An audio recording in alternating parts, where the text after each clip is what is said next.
Classes in Session, brought to you exclusively by Class Valuation, where we're going to be discussing the ins and outs of what you need to know as a reverse mortgage professional when it comes to appraisals and valuations. One of the things that's not uncommon, and I don't know what percentage of appraisals that have this, but you'll have a condition that needs to be corrected.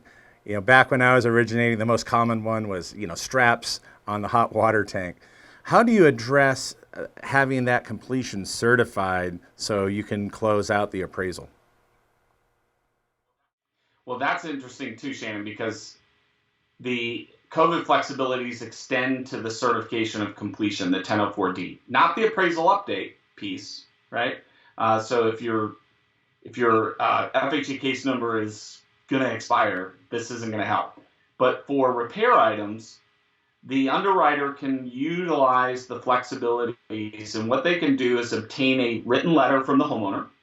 It sort of serves as an affidavit, if you will, that the work has been completed.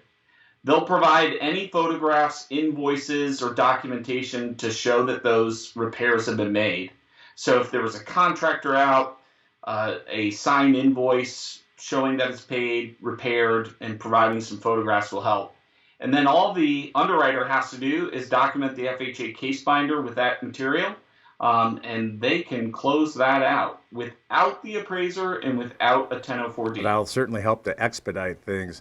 One last question in conclusion of our first segment of Classes in Session, and that is, we see things from time to time in the media, more specifically the mortgage news wires, about appraiser shortages, and what really is the capacity for appraisers. Do we have enough, or is there a backlog of appraisals because we just don't have enough bodies out there?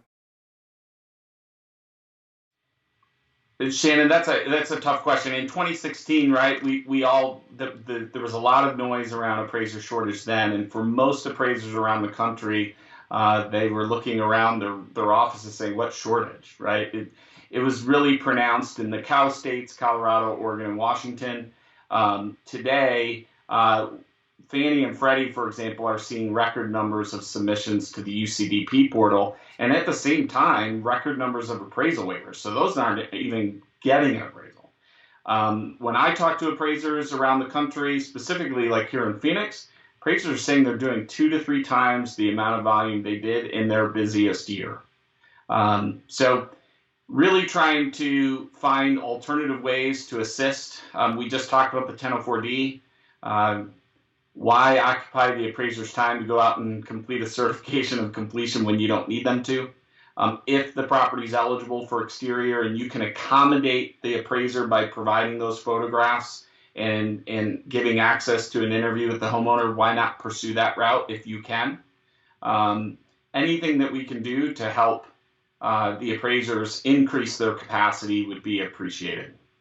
So John, I've heard that Class Valuation is going to be providing a cheat sheet, and that'll give you some great guidelines to help you walk your clients through, and most importantly, that cheat sheet will allow you to better understand the process.